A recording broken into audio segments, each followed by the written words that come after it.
मिरजेत मागासवर्गीय दिवंगत नेत्याच्या पत्नीला शिवीगाळ केल्याचा योगेंद्र थोरात यांच्याकडून निषेध व्यक्त. धर्मग्रंथावर हात ठेवून पैसे वाटप सुरू असल्याचा आरोप. पैसे वाटप सुरू असल्याच्या कारणावरून दोन्ही राष्ट्रवादी पक्षातील उमेदवार आणि कार्यकर्त्यांमध्ये वादावादीचा प्रकार घडला होता. या प्रकरणी महापालिका निवडणूक आचारसंहिता विभागाने तसेच मिरज शहर पोलिसांनी पैसे वाटप करणाऱ्यांवर तात्काळ गुन्हे दाखल करावे अशी मागणी भाजप उमेदवार योगेंद्र थोरात यांनी केला आहे. या वादावादीमध्ये दिवंगत मागासवर्गीय नेत्यांच्या पत्नीला शिवीगाळ करणाऱ्यांचा जाहीर निषेध त्यांनी केलेला आहे. निवडणूक कुठे चालली आहे असा सवाल करून धर्मग्रंथांवर हात ठेवून विरोधक पैसे वाटप करत असल्याचा आरोपही योगेंद्र थोरात यांनी केलेला आहे. पोलीस प्रशासन तसेच महापालिका निवडणूक विभाग यांना पाठीशी घालत आहे का असा सवाल त्यांनी केलेला आहे. आज मिरजमध्ये बऱ्याच विचित्र आणि वाईट घटना घडत आहेत. पैसे वाटपाचा व्हिडिओ आम्ही पाहिला आणि त्यात आमच्या समाजाचे दिवंगत नेते माजी महापौर यांच्या पश्चात त्यांच्या पत्नींना एक उमेदवार शिवीगाळ करत आहेत. हे मनाला खूप वाईट वाटणारी गोष्ट होती. इलेक्शन कुठं चाललं आहे नक्की. एक जण पैसे वाटायला लागलेत, एक महिला मागासवर्गीय महिलांना शिवीगाळ करायला लागलेत. हे खूपच वाईट आहे. इलेक्शन या पातळीवर मी कधीच आत्तापर्यंत बघितलेलं नाही, तेव्हा मी या सगळ्याचा निषेध करतो. आज आपण मिरजमध्ये इतका धक्कादायक प्रकार पाहिलेला आहे.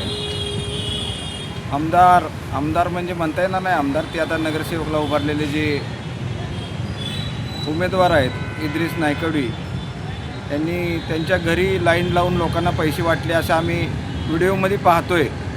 अभिजित हारगे जे दुसरे त्यांचे उमेदवार आहेत आमच्याबरोबर, त्यांनी तो आरोप केलेला आहे. आम्ही व्हिडिओ पण पाहिले, लाईनच्या लाईन लावल्या. दरवर्षी लोकांना 5 वर्ष कुत्र्यासारखं बोलायचं, हाकलून द्यायचं आणि इलेक्शनला लाईन लावून पैसे वाटायचे. असं ते करतात, असं सगळे मिरजकरांना माहीत आहे. आणि तरी लोक त्यांना मतदान करतात नाही करतात. आता मागच्या वर्षी हाच प्रकार केला त्यांनी. त्यांचा मुलगा फक्त काहीतरी लोक म्हणतात की 80 लाख रुपये वाटले, तेव्हा कुठं त्यांचा मुलगा 400 मतांना निवडून आला.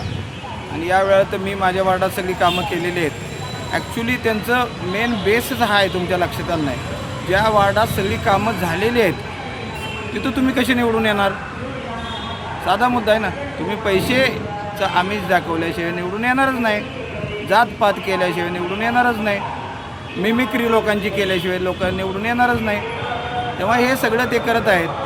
तर माझी मतदारांना विनंती आहे की खूप चांगला असा आपला प्रभाग आपण उभा केलेला आहे आणि अशी 4-5 हजार रुपये 2,000 वाटणारी लोक. आणि दुर्दैव ही आहे की या युतीतले हे आमदार आहेत. आमच्या खाडेसाहेबांकडे तुम्ही पाहिलात तर असं कधी त्यांच्या घरापाशी पैशासाठी लाईन लागल्या, पैसे वाटायला लागलेत, कशा तर धार्मिक पुस्तकांवर हात ठेवून पैसे द्यायला लागलेत. आत्ता माझ्याकडे एक ताई आली, ती म्हणली अहो मी गेले तिथे एका ठिकाणी पैसे मागायला. ते म्हणले माझ्या सुनाचंही मतदान आहे. तर ते म्हणल्या सुनाला घेऊन ये. आता म्हणले आमच्या सुनाला घेऊन जायचं याच्याकडं.